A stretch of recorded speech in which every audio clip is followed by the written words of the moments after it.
Good morning, everyone. It is Friday at 9:30 in the morning, and it is race week. And this is the race day video.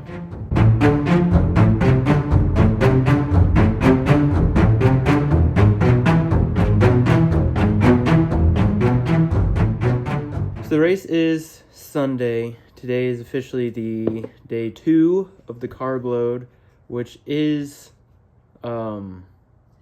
underrated. Underrated? Overrated? No. It's perfectly rated, but it's understated how hard it is to do the carb load. It usually starts great, where you can just eat a bunch of bagels, and then eventually, like this morning, I'm like, I just don't really want to eat anymore. But you got to fuel the engine to be able to make it through the race. And that's kind of that's one of the cool parts of the marathon, I think, is kind of the first distance where nutrition is super important. You can race a half marathon without bringing nutrition on course, and you would be just fine. You shouldn't go into a half marathon fasted, but if you fuel beforehand with like a small carb load, then you're fine. But the marathon is an interesting distance because we're just now far enough. If you're truly racing the distance, then this dog is so loud. Sorry about the, hey, chill out.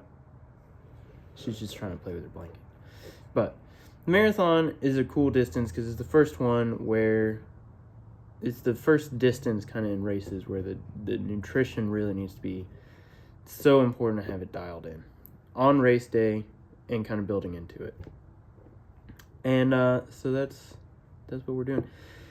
I don't have much to say other than that.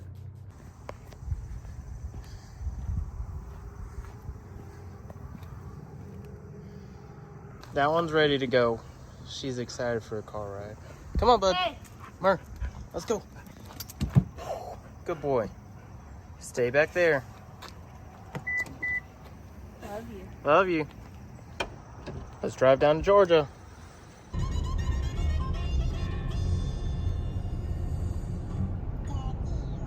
Here's our Labor Day weekend traffic. We picked up some carbs from QT. Now we're an hour and a half from our destination. That's a good update. Is that it? Yeah. All right, we are out on our shakeout run. Camera's a little shaky, but easy 2 miles and some strides just to get the legs moving and remind them what it's like to run for the race tomorrow. Let's get it.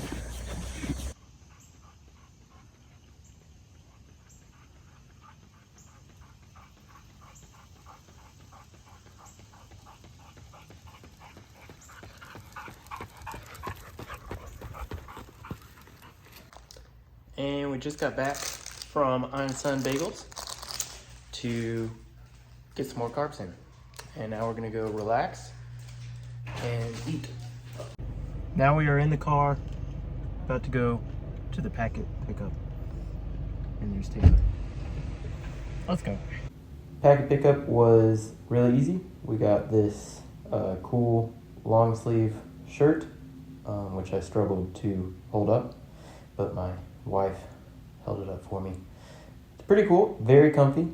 And then after we went to delicious Italian dinner and got some good gnocchi and bread, and I don't know, we had a lot of other stuff. It was all really, really good.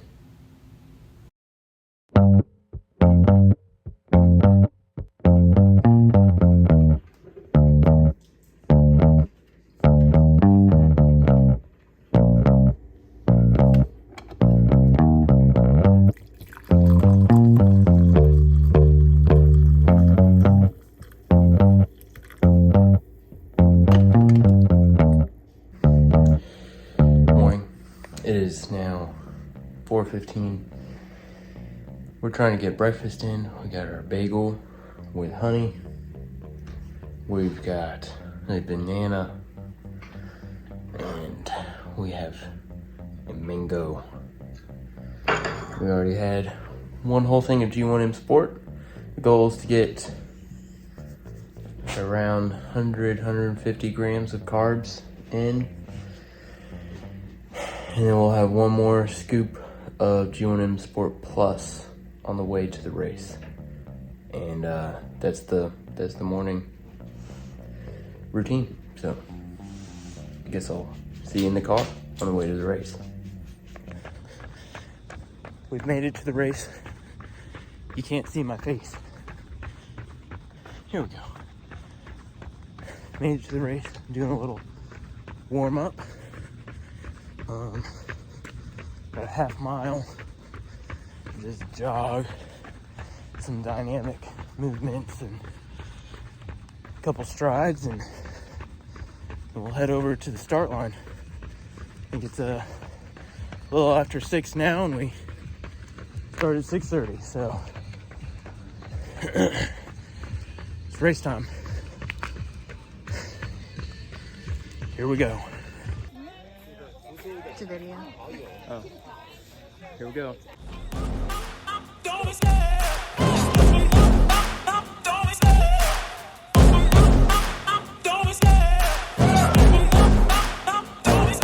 I love the chase and the hunt, and I set the pace when I'm running. I always take what I want and I always give it 100. Don't need a bank, no I'm funded. Play the game like it's nothing. I'm always thankful for something. Don't take for granted, stay humble. Now wake up!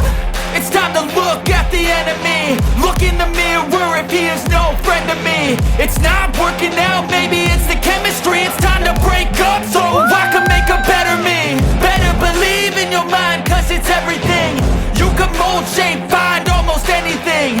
All it takes is some time and some clarity to find your identity. It's mind over everything.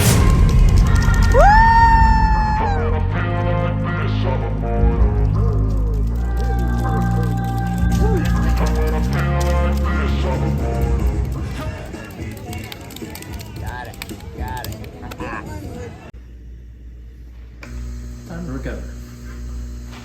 I don't know what else to say. Cut the can of Coke Zero and a bagel and the Romatex. That's it.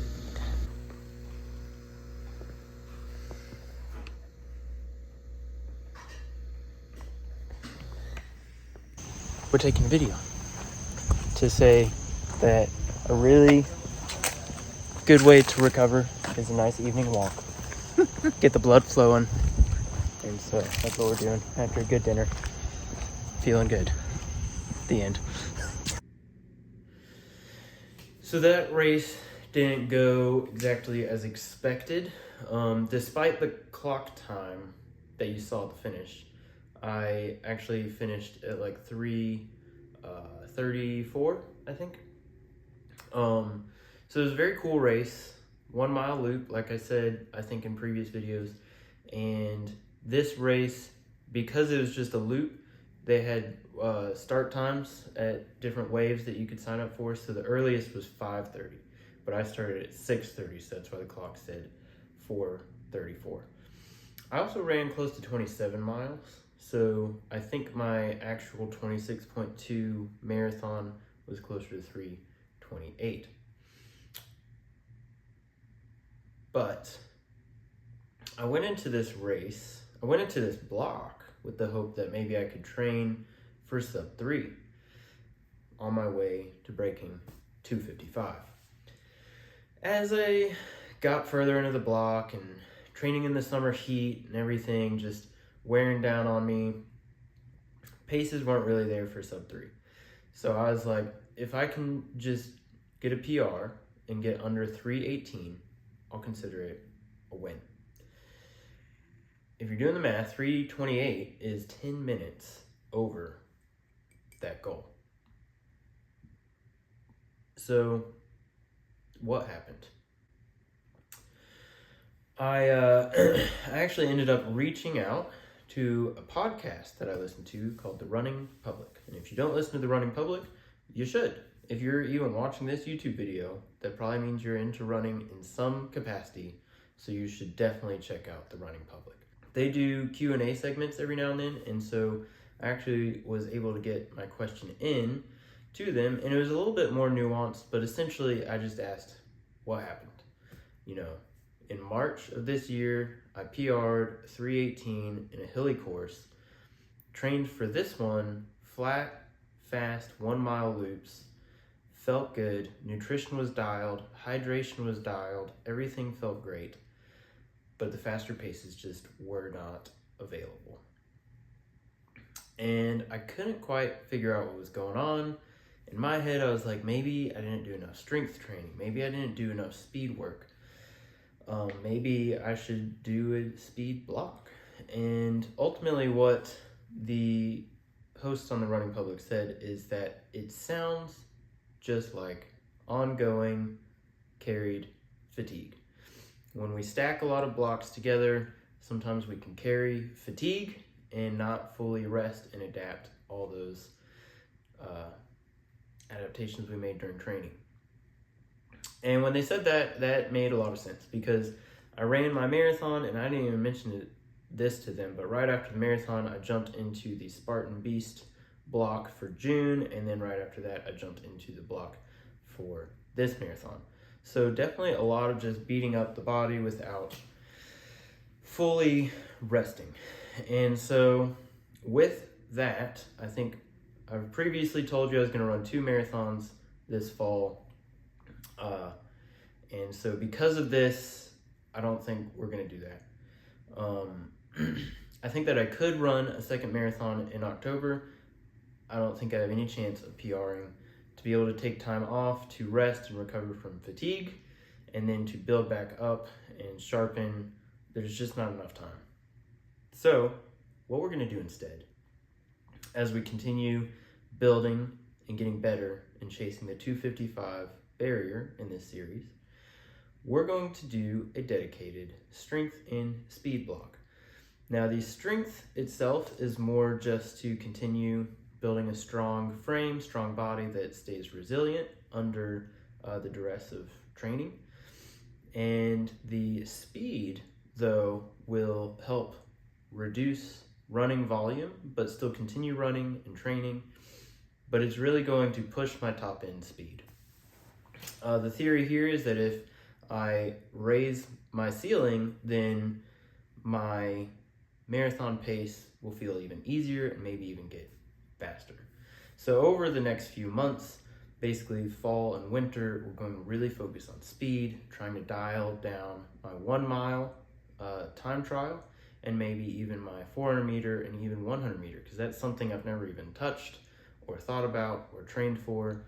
And I think that they require different paces. I don't know, or not different strides, but we're gonna learn all about that, and I plan to share it here on YouTube every step of the way.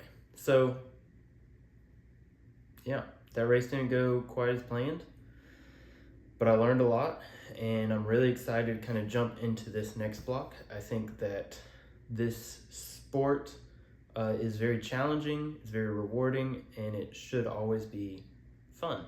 I think that in the middle of runs, it's not always enjoyable, but that's the whole point of joy. Joy is not based on circumstances. So the run itself might not be fun, but that doesn't affect our joy. And our joy is more about the hope at the end goal. And that is what gives us joy every step of the way.